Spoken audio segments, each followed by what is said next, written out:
Right, joining me now, Sky News Political Editor Andrew Clennell. It has been a busy afternoon. Late breaking news, Andrew. The New South Wales branch of the Liberal Party will be taken over, this is official, by the federal executive for a period of 10 months. Unprecedented, Andrew. What can you tell us? Well, we revealed this this afternoon and Peter Dutton's taking control. That's what I can tell you. Don Harwin and his executive are sacked in New South Wales. And 10-month administration, that's no coincidence, is it? We have to have a federal election within the next 10 months. So Peter Dutton's making sure that the New South Wales Liberal Party can't stuff him up the way they were accused of stuffing Scott Morrison up with late candidate selections and the like. And he's appointed 3 former politicians in Richard Alston, Alan Stockdale and Rob Stokes to take over the party.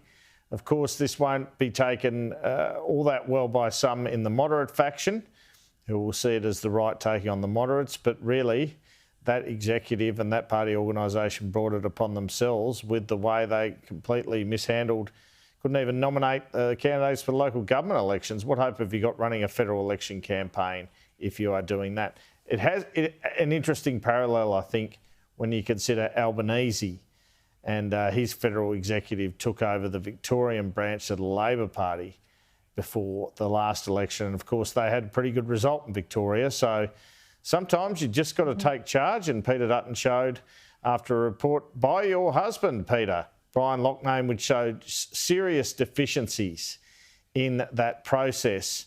Brian Loughnane, of course, a former federal director himself and an experienced and respected one.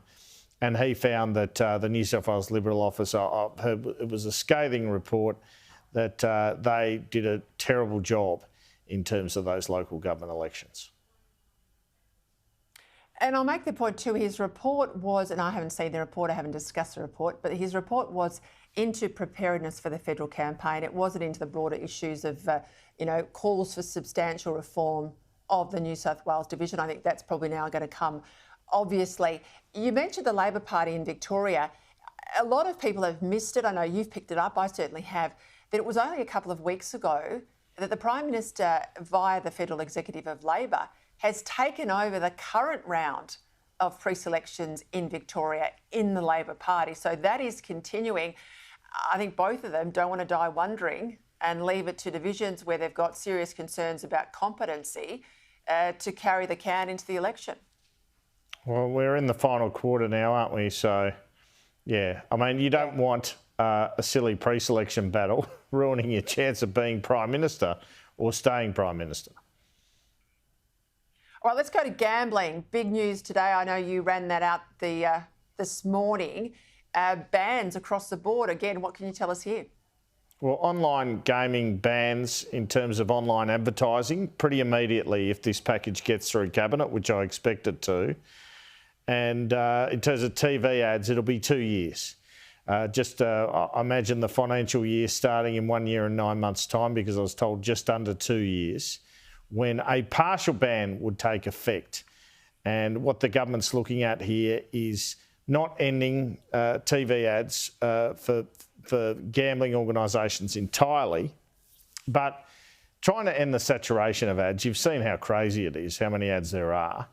Trying to end it being dominating sporting matches and sporting match coverage, and also trying to avoid children seeing it. Now, this is why, of course, the online ad ban's pretty important, because there's a lot more teenagers looking at online stuff on their phone than are looking at TV these days. So that's why that's seen as one you go harder on and quicker on.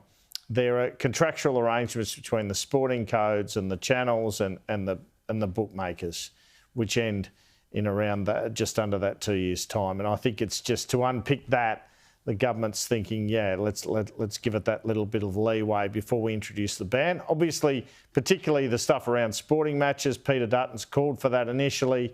The government's taken it on board. They've done some other worthwhile reforms. I think these will be pretty popular, to be frank, as have been the ones where they stop people using credit cards on online accounts and that sort of thing. So they're making an effort. It's kind of got, we all believe in freedom to gamble, and, I love a punt on a horse race. I suspect you do as well, Peter, but we don't want to see kids, I don't know. We don't want to see wall-to-wall ads all the time. I think we could all agree kids with live this. by it, you know. Yeah. Kids see it as completely I think we all normal. agree with this. I want to ask you about the Newspoll results yesterday, but particularly the personal ratings of the Prime Minister vis-a-vis where Scott Morrison was going into the last election. They're both now at net 13 negative territory. Now, this is a first-term Prime Minister. He hasn't had a sex scandal and all the stuff, obviously, that dogged Morrison. And Morrison was at the end of almost a decade of coalition government. Anthony Albanese, as at the start of a Labor period in office. He says he's not concerned. Would you be concerned? Yeah, he'll be concerned. He's just, you know, he has to say that, doesn't he? But I will say this. Morrison was behind on 2PP 45-55 and it's 50-50 in the polls at the moment. So that is the number that really matters. Having said that, those are terrible numbers.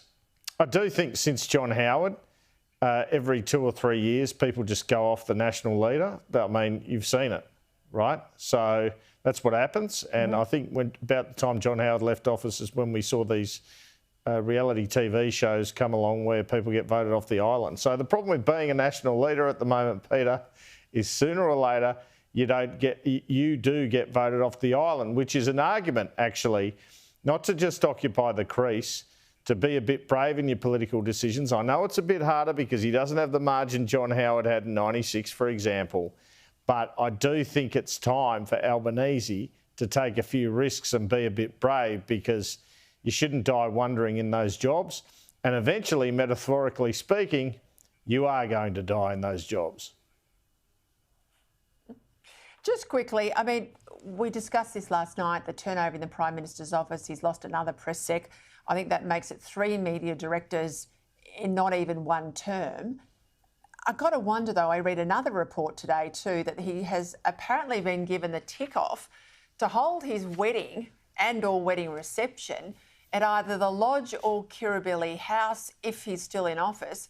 That's a shocking look if that's really what he's planning to do, isn't it, Andrew?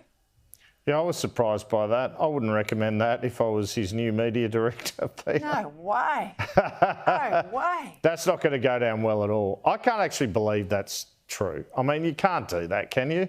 I mean, I guess you can do anything if you're PM, as long as it's within the law, but that seems rather foolhardy. Well, let's see what happens. I mean, he's got to win an election first. That's a point because they made clear there's no winning before the election. Brett Mason, I think he's been all right in that job. I wish him well. I know these officers have a fair degree of turnover. And, yeah, he had Matthew Franklin, I think, before the election, Liz Fitch, and now Brett Mason. Brett, though, has been working for government and opposition for some time. But they're tough jobs. You know and that. They take a lot out of you. And now he's got a public service job, mate. He's got a public service job. A sweet DFAT job. Why not? It's political. Yeah. Well, he's as political as anything. What the hell is he doing in the public service? I'll leave that for another day. Andrew Clennell, thank you.